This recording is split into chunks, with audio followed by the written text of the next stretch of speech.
privilege for me to be here in the midst of all of you. Great pleasure because I've been closely associated with all of you in the direct selling industry. My belief always has been that the direct selling industry adds hugely to economic activity. It is a major driver of India's growth, and that it provides the economic impetus to more than anything else. And the key challenge for India is really about growth with jobs.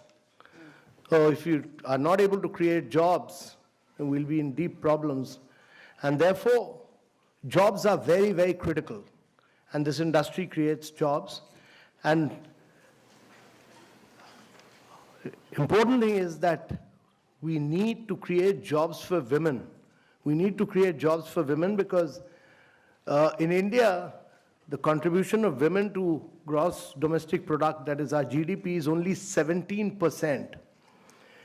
And worldwide average is around 40%. 40%, the gap between India and the rest of the world is enormous. 24% of women in India work, but the contribution is only 17%. And unless and until we don't,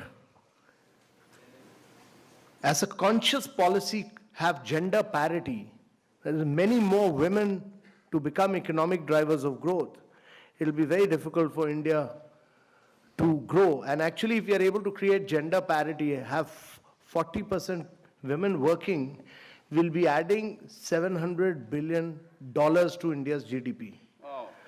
So while we are growing at 7.6%, we need to grow at 9 to 10% per annum for 3 decades or more to be able to create jobs for a very young population. We are passing through a window of demographic transition, which rarely happens in history.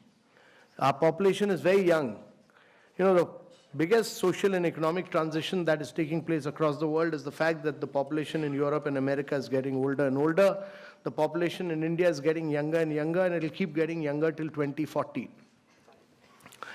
And therefore, if you have to reap this advantage, it can be a huge nightmare as well if you are not able to create jobs.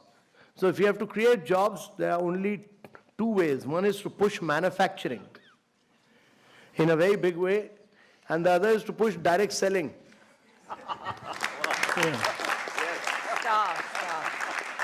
So that many of you create jobs. You should also be able to do, right now many of you don't do manufacturing in India. Amway has started doing manufacturing in India, I know. So my compliments to, they've set up a big plant in South India. I have not seen it, but I've seen photographs of it, so I appreciate what Amway has done. But each one of the companies must start doing manufacturing in India. If you're going to sell, while we have brought systems, we've brought discipline, we've brought guidelines, we've done this, we drafted this long time back. It took Ministry of Consumer Affairs some time, but they finally issued those guidelines. So there's now everybody in government accepts that there are Government of India guidelines, clear guidelines. How you people are an integral part of now, that has given respectability. Earlier, you people were, many states, Kerala, West Bengal, many of you were seen as people who were doing chit funds. You are not doing chit funds. You are doing a very respectable profession. You are economic drivers of growth for India. So we respect that. And that has now been recognized. That has now been recognized that government has, by issuing these guidelines, clearly recognized that you are major players of India's economy, that you significantly contribute to India's economy, that you are adding to India's growth and wealth, and that you are creating jobs. And therefore, getting out with these guidelines were very important.